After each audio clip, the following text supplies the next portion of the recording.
샬롬, 사랑하는 이글스필드 가족 여러분, 주님께서 주신 복된 날입니다. 어느덧 2022년의 마지막 달이 되었습니다. 2022년 12월 1일 목요일 우리가 함께 묵상할 말씀은 전도서 2장 18절에서 26절까지의 말씀입니다.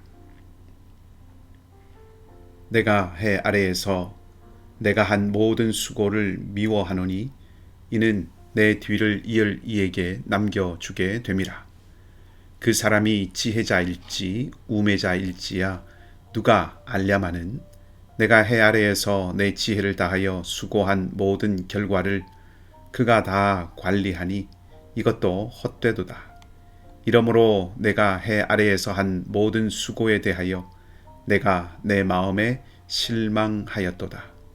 어떤 사람은 그 지혜와 지식과 재주를 다하여 수고하였으도 그가 얻은 것을 수고하지 아니한 자에게 그의 몫으로 넘겨주리니 이것도 헛된 것이며 큰 악이로다. 사람이 해 아래에서 행하는 모든 수고와 마음에 애쓰는 것이 무슨 소득이 있으랴. 일평생에 근심하며 수고하는 것이 슬픔뿐이라. 그의 마음이 밤에도 쉬지 못하나니 이것도 헛되도다.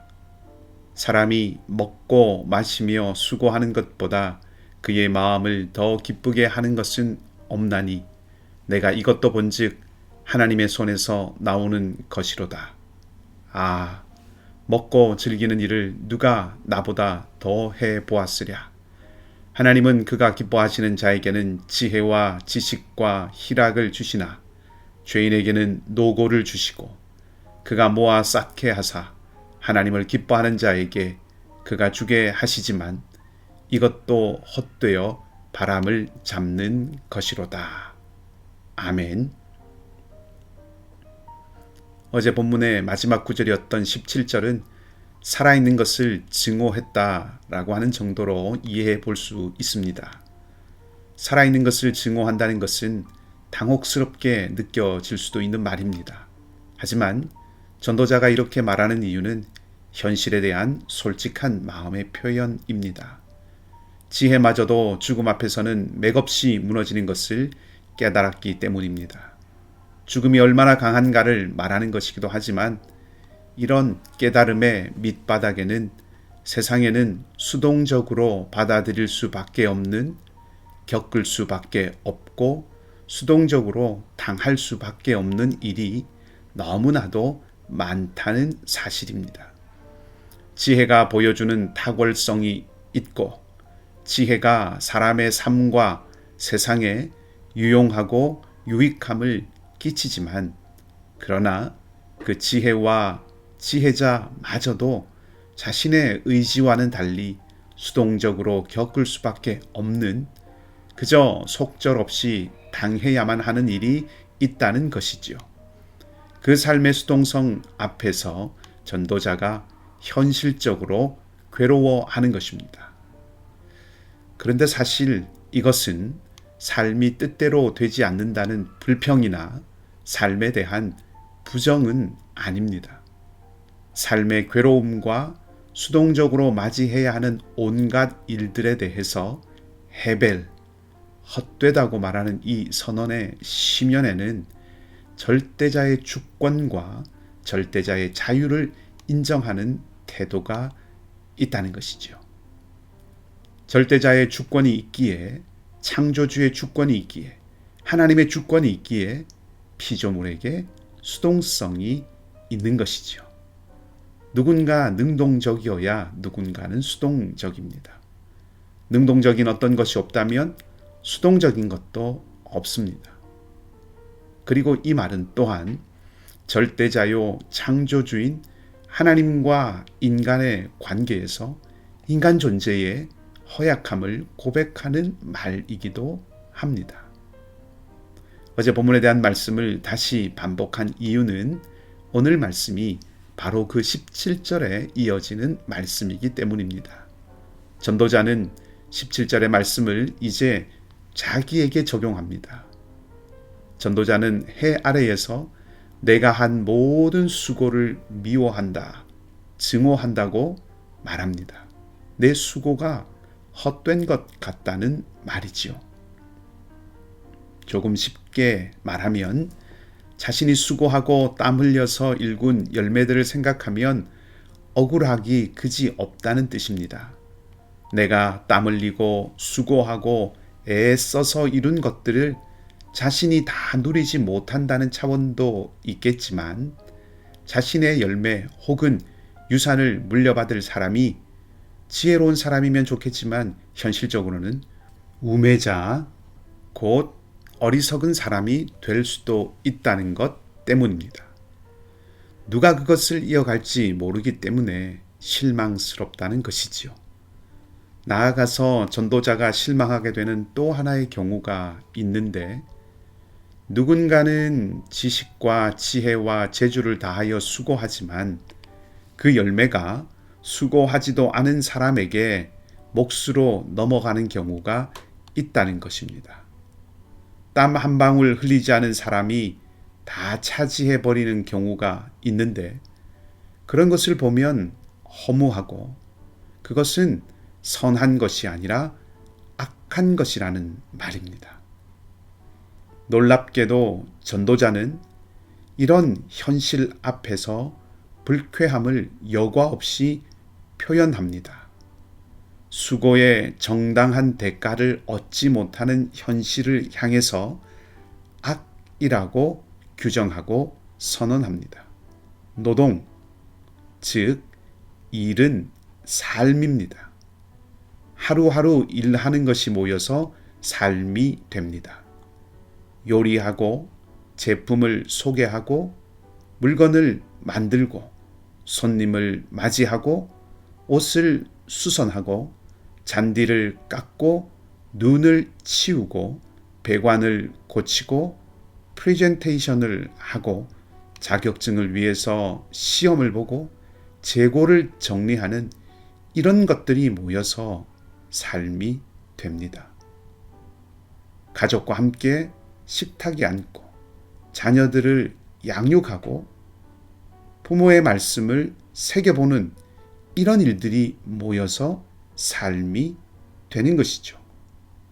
그런데 이 모든 일들이 괴로움이 되고 정당한 일의 대가, 노동의 대가를 얻지 못하고 피곤하지만 적절한 쉼을 허락받지 못하는 것을 보니 헛되고 악하다는 것입니다. 이것은 세상을 부정적으로 보는 태도가 아니라 현실을 직시하고 대면하는 태도입니다. 전도자는 얄팍하게 인간의 수고나 괴로움을 위로하려 들지 않습니다. 오히려 현실을 괴롭지만 직시하도록 해줍니다. 그것이 우리에게 불편한 마음을 줄 수도 있지만 모든 개선과 발전과 성장과 회복은 불편함이 첫 단추입니다. 세상을 바라보되 회피하지 않고 솔직하게 대면하고 있는 그대로 관찰하고 편견 없이 직시하는 것이 필요합니다. 그것이 은혜입니다. 이제 전도자는 한 가지 조언을 줍니다. 수고에 합당한 대가를 얻는 것도 아니고 일은 괴로움을 주지만 이런 헤벨의 삶을 살아나가는 지혜가 있다고 말합니다. 그것은 향유입니다. 24절은 먹고 마시는 즐거움을 누리라고 말하지요. 이 말은 어차피 세상이 수고한 대가를 얻을 수 있는 공평하고 정당한 곳이 아니고 노동은 괴로운 것이니 먹고 마시고 무분별하게 쾌락을 즐기고 그 모든 것을 잊으라는 조언이 아닙니다. 전도자는 먹고 마시는 기쁨을 하나님이 주시는 것이라고 말합니다. 하나님이 주시는 것, 주신다 하는 것을 강조하고 있습니다. 새번역 성경을 보면 그분께서 주시지 않고서야 누가 먹을 수 있으며 누가 즐길 수 있는가 이렇게 번역하고 있습니다. 하나님께서 먹을 것과 마실 것을 주시고 즐기게 하신다는 것입니다. 소박하지만, 아니 요즘 말로 하면 소소하지만 확실한 행복을 하나님께서 주신다는 것이지요. 이 말은 먹고 마시고 소소하지만 확실한 행복을 놓치지 않고 살아서 인간 세상의 부조리와 악에 눈 감고 그것을 느끼지 말고 살아가라는 뜻은 아닙니다. 부조리도 있고 악이라고 할 수 있는 것이 있지만 그것 때문에 포기하거나 낙담하거나 넘어지지 않고 견디고 싸우고 이기고 나갈 힘을 주신다는 것입니다. 여러분, 너무 시시한가요? 세상의 악과 싸워 이길 힘은 슈퍼파워가 되어야 한다고 생각하시나요? 그럴 수 있습니다. 그러나 우리 사는 삶이, 인생과 세상이 모두 먹고 마시고 노동하는 그 소박함에서 시작되고, 아무리 큰일이라고 해도, 큰 위기나 어려움이라고 해도 사실 이런 소박함과 곁에 있는 진실한 지지자 한두 사람의 사랑과 격려 때문에 이길 수 있고 극복할 수 있고 돌파할 수 있는 것이 또한 진실이라는 것도 잊지 않아야 합니다. 결국 전도자의 권고는 세상 큰 일은 신경 쓰지 말고 노동과 그 일하는 것에 대한 합당한 대가를 얻지 못하는 세상 부조리에는 마음 쓰지 말고 입을 닫고 내가 먹고 마시고 일하며 얻는 기쁨에, 그 기쁨에만 머물고 살아가라는 그런 권고라기보다는 내게 하나님께서 허락하시는 것을 향유하는 것에서부터 힘을 얻어서 부조리한 세상을 견뎌내고 이겨내며 나아가 변화시키며 살아가라는 현실적인 권고라고 할 수 있습니다. 독일과 유럽 철학계에서 주목하는 한병철 교수의 피로 사회라고 하는 책에서 저자는 현대가 자기 착취의 시대라고 했는데 더 많이 쟁취하고 더 많이 소유하고 더 높이 올라가도록 부추기는 사회, 내일도 모르면서 장밋빛 성공 신화에 모두가 다 하나같이 이끌려 달려가는 이 과도한 소비 시대에 사는 우리 그리스도인으로서 우리는 이것이 하나님의 신비를 고백하고 겸손하게 응답하는 것임을 기억해야 할 것입니다. 하나님이 허락하시는 것을 향유할 줄 아는 단순하지만 충실한 삶의 은혜가 넘치시기를 소망합니다. 함께 기도하겠습니다. 하나님, 더 움켜쥐려고 하는 세대 속에서 수고의 열매가 애꿎게 땀 한 방울 흘리지 않는 사람에게 흘러갈 수도 있는 세상 속에서 일의 대가가 충분히 보상되지 않는 피곤한 세대 속에서 내일이 불안한 많은 사람들 틈에서 불안이 전염되고 두려움이 삶의 이정표가 되는 이 땅에서 우리에게 믿음을 주신 것은 하나님의 신비를 맛보며 단순하지만 충만한 삶, 하나님이 주시는 것을 감사로 향유할 수 있는 삶으로 부르신 것이라는 것을 생각해 봅니다. 우리에게 하나님께 부유한 마음을 주시고 사람과 세상의 유한함을 늘 기억하며 매일의 삶의 작은 기쁨과 감사를 놓치지 않고 살아가는 은혜를 더하여 주시옵소서. 그것이 하나님의 뜻을 따라 살아가는 삶의 힘이 됨을 기억하고 그런 마음으로 하나 된 우리가 서로에게 기쁨과 격려가 되며 살아가게 하여 주시옵소서. 전도자의 고뇌와 통찰이 우리를 겸손으로 이끄는 은혜가 되게 하시고 우리도 이 세상을 직시하고 그 안에서 늘 크신 하나님을 바라보며 살아가게 하여 주시옵소서. 우리 중에 연약한 형제와 자매들이 있습니다. 삶의 무거운 짐을 지고 흔들리고 비틀거리는 삶들이 있습니다.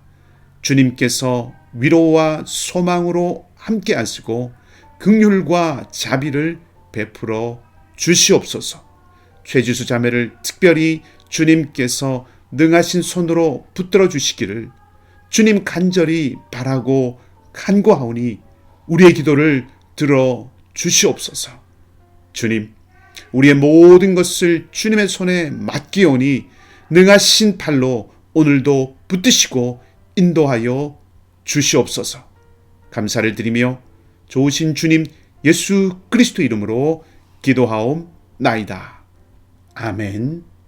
말씀을 기억하시고 자유롭게 기도하시기 바라고 오늘도 믿음으로 승리하는 복된 날이 되시기를 다시 한번 주님의 이름으로 축복합니다.